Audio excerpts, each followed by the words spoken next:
The registered letter arrived on a Tuesday. My brother Marcus's lawyer had sent it certified mail to make sure I couldn't claim I never received it.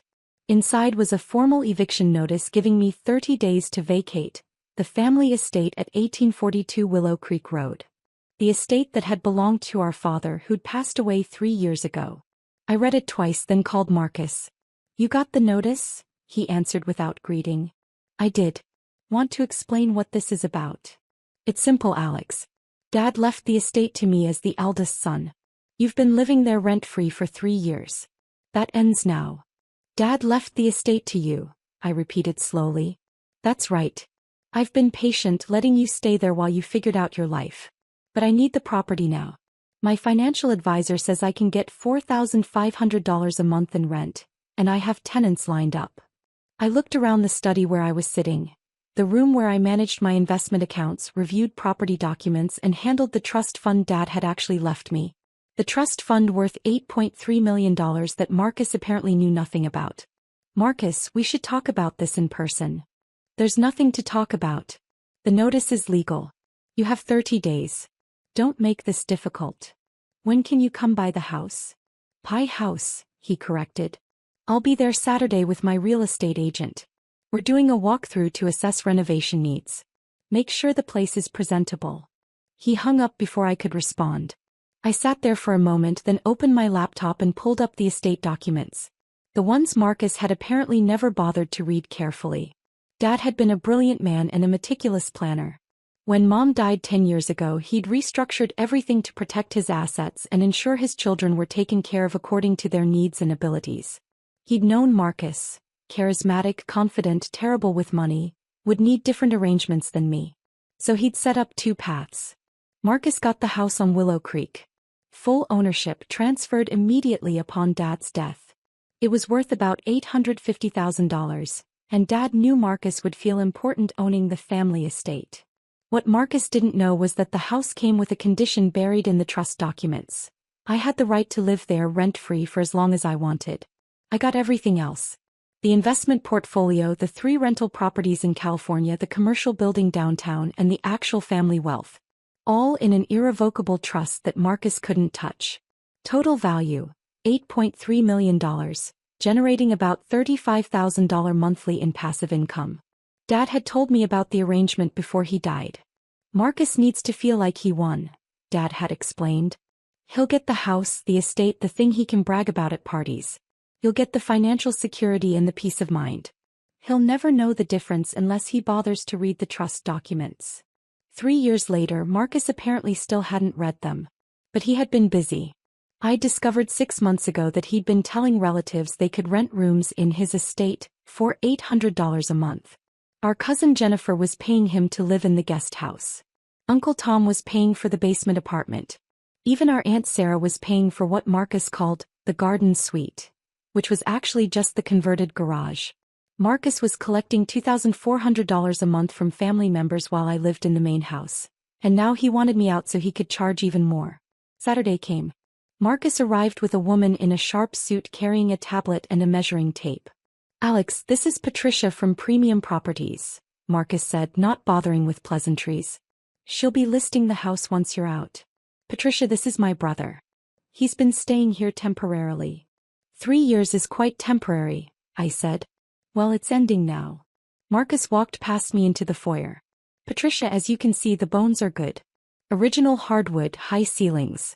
Needs updating but definitely worth the investment. Hold up." I followed them as they walked through the house, Marcus pointing out features while Patricia took notes. "The master suite upstairs is obviously the crown jewel," Marcus was saying. "We can stage it to show the space potential. And this study," he gestured to my office, "would make an excellent nursery or 4th bedroom." "I'd like to clarify something," I said. "Alex, please. We're working." Marcus didn't even turn around. "The current occupancy situation?" Patricia asked, glancing at me. "Will that be resolved before listing?" "Absolutely," Marcus assured her. "My brother has 30 days to vacate. After that, if necessary, we'll pursue formal eviction. But I don't think that'll be needed. Family resolves things differently." About that, I tried again. "Patricia, let me show you the backyard." The garden suite out back is already generating income. That could be a selling point. Buyer gets a rental unit plus the main house. They headed outside. I waited in the study. 20 minutes later they returned. Patricia was typing quickly on her tablet while Marcus talked excitedly about listing prices and open house strategies. We could list at $899,000, Patricia was saying. The rental income from the garden suite adds value. If your brother cooperates with the move-out timeline, we could be on market by mid-October. He'll cooperate, Marcus said. Alex, come sign this. He handed me a document. What is this? Agreement to vacate. Just confirms you'll be out in 30 days. Makes everything cleaner for the sale. I scanned the document. It was surprisingly detailed, including clauses about property condition, key return, and a waiver of any future claims to the property. I'm not signing this. Don't be difficult. You got the eviction notice. This is just paperwork. Marcus, we need to talk. Alone. He glanced at Patricia, then sighed dramatically. Give us a minute? She stepped outside. Marcus turned to me, irritation clear on his face. What now? Are you going to ask for more time? Because the answer is no. I'm going to ask if you ever actually read Dad's trust documents. Of course I did. The house is mine. You're welcome to contest it, but you'll lose. The house is yours, I agreed. But there's a condition attached to your ownership. What condition? I walked to the filing cabinet and pulled out the trust documents. The full set, not just the summary Marcus had apparently skimmed. Page 47, section 12, subsection C, I said, handing him the document. He read silently, his face gradually changing from confident to confused to pale. This can't be right. It's right. I had Dad's attorney confirm it when he died. You own the house, but I have an irrevocable right of residency for as long as I choose to live here. Rent-free. But I'm the owner. I can't evict you. You can't evict me. You can't charge me rent. You can't sell the house without my written permission to vacate. And, this is important, you can't rent any portion of the property to anyone else without my explicit consent. That's insane. Why would Dad do that? Because he knew you'd try exactly this. He wanted you to have the estate for pride and status. He wanted me to have security and stability. The trust documents protect both interests. Marcus sank into a chair. Jennifer, Tom, Sarah, they're all paying me rent. For a property where you don't have the legal right to sublease without my permission. Yes. So what, they can sue me? Probably. Though I doubt they will if you return their money and explain the situation. Revelation. How much have you collected? I asked quietly. Marcus didn't answer immediately. When he did, his voice was barely audible. About $72,000 over 3 years. $72,000 from family members for rooms in a house where you don't have rental rights. I didn't know. The house is mine. I thought I could do what I wanted with it. The house is yours with conditions. Conditions you would have known about if you'd read past the first page of the trust documents. He looked up at me, something like desperation in his eyes. What are you going to do? That depends. Are you planning to pursue this eviction? I already sent the notice to my lawyer. Patricia's ready to list. I've told Jennifer and the others they need to be out by the end of the month because I'm selling. I pulled out my phone and opened the trust document I'd scanned. Let me show you something else. Page 53. I handed him the phone. He read, his face getting even paler. If you attempt to evict me or sell the property without my consent, the trust has provisions for transferring full ownership to me for $1. It's an enforcement mechanism Dad built in to prevent exactly this situation. He'd take the house away from me? The trust would. It's automatic. Your attorney files eviction paperwork, the trust's executor, who happens to be Dad's lawyer, not you, gets notified, and the ownership transfer processes. You'd lose the house completely. Marcus stood up and walked to the window. When he spoke again, his voice was different. Smaller. I needed the money, Alex. My business failed last year. I've got debt. I thought selling the house would solve everything. I know about the business. And the debt. Of course you do. You know everything, don't you? Just like Dad. Always 3 steps ahead while I'm stumbling around trying to figure out which way is up. Dad didn't structure things this way to punish you. Didn't he? He got millions. I got a house I can't even control. You got a house worth $850,000 with no mortgage. That's not nothing. It's nothing if I can't access the equity. I'm drowning, Alex. The eviction wasn't about being mean to you, it was about survival. Patricia knocked on the door. Everything okay in there? Give us another minute, I called out. I looked at my brother. My older brother who'd always needed to be the successful one, the winner, the favorite son, and saw someone who'd been drowning for years and was too proud to ask for help. How much debt? I asked. Why? How much? $140,000. Business loans, credit cards, a second mortgage on my condo that I can't afford. And you thought selling this house would clear it? And give me a fresh start. Instead, I'm going to lose the house anyway because I tried to evict you, aren't I? That depends. On what? On whether you're willing to be honest. With me, with the family you've been charging rent, and with yourself about what you need. He turned to face me. What are you offering? A deal. You explained to Jennifer, Tom, and Sarah that the rental arrangements were a mistake and return every dollar you collected. You call off the eviction and apologize to me sincerely. And you sit down with me and Dad's financial advisor to create an actual plan for dealing with your debt. In exchange for what? In exchange for me not triggering the trust provision that takes the house. And in exchange for me helping you. Helping me how? I'll pay off your debt. All of it. $140,000 cleared. Marcus stared at me. Why would you do that? Because you're my brother. And because Dad wanted me to take care of you if you needed it. He just knew you'd never ask. This is in the trust too? No. This is me choosing to use what Dad gave me to help my family. The way he would have wanted. Tears formed in Marcus's eyes.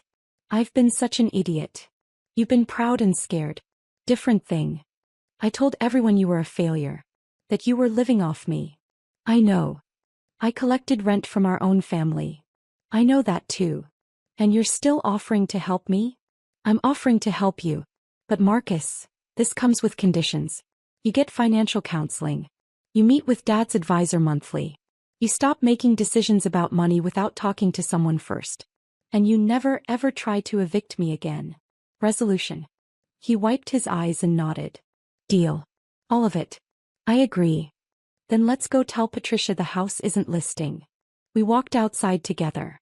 Patricia looked up from her tablet expectantly. Change of plans, Marcus said. The house isn't going on the market. Family situation is more complicated than I realized. Patricia's expression suggested she'd seen this before. Should I keep the comps I pulled in case you want to list later? That won't be necessary, I said. The property's not selling. After she left, Marcus and I sat on the back porch. The porch of the house he owned but couldn't control, on the estate that was his in name but mine in function. I need to call Jennifer, Tom, and Sarah, he said quietly. Yes, you do. They're going to be furious. Probably. But you'll offer to pay back every dollar over the next 6 months, and you'll explain that you made a mistake. They'll forgive you eventually. How do you know? Because they're family. That's what family does. He laughed bitterly. Says the guy whose brother just tried to evict him. Says the guy whose brother is about to get a fresh start. We sat in silence for a moment. I really didn't know, Marcus said finally. About the trust provisions. I thought Dad just gave you some money and that was it. He gave me financial security.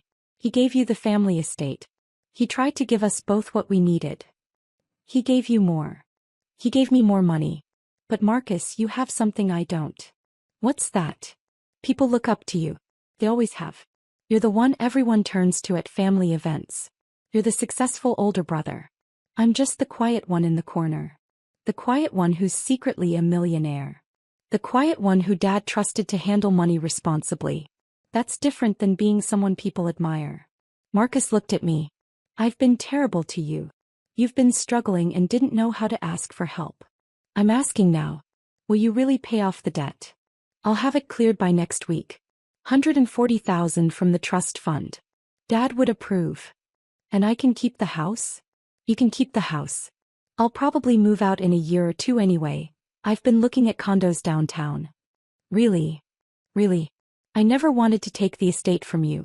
I just wanted security while I figured out my own path. Mission accomplished. Marcus stood up. I should go make those calls. Jennifer first, she's going to be the most upset. Good luck. Alex. He paused at the door. Thank you. For not destroying me when you could have. You're my brother. I'm not going to destroy you. I'm going to help you. That's what Dad wanted. After he left, I walked back inside to my study. The eviction notice was still on my desk. I took a photo of it, then shredded the original. My phone buzzed. An email from Marcus's lawyer withdrawing the eviction notice and apologizing for the misunderstanding about property rights. I replied with a simple acknowledgement, then opened my banking app and initiated a $140,000 transfer from the trust fund to an account I'd set up for Marcus's debt payment. Dad had been right about everything. Marcus needed the house for his ego and identity. I needed the financial resources for security and independence. And both of us needed protection from Marcus's worst impulses. The trust had worked exactly as designed. My phone buzzed again. A text from Marcus. Called Jennifer. She's mad but she'll forgive me. Tom next. This is going to be a long night. I replied, you've got this. Call if you need support. Another text. Thanks. And Alex. I'm sorry I called you a failure. You're actually the smartest person I know. I smiled and replied, you're going to be okay, Marcus. We both are. I looked around the study, my temporary home in Marcus's permanent estate, the careful balance Dad had created to protect two sons who needed different things. Marcus got the house. I got the security. And now, finally, we both understood what we actually owned. Tomorrow, I'd meet with Dad's financial advisor to set up Marcus's counseling program and debt payment plan. Next week, I'd start looking seriously at those downtown condos. But tonight, I sat in my study in the house my brother owned but couldn't sell, protected by trust documents he'd never bothered to read, and felt grateful for a father who'd understood his sons better than they understood themselves. Marcus had tried to evict me from his inheritance. Instead, he'd learned what he actually inherited. A house with strings attached, a brother with resources to help, and a father's wisdom that protected them both from their worst impulses. The estate was his. The security was mine. And the family, fractured but repairing, belonged to both of us. Exactly as Dad had planned.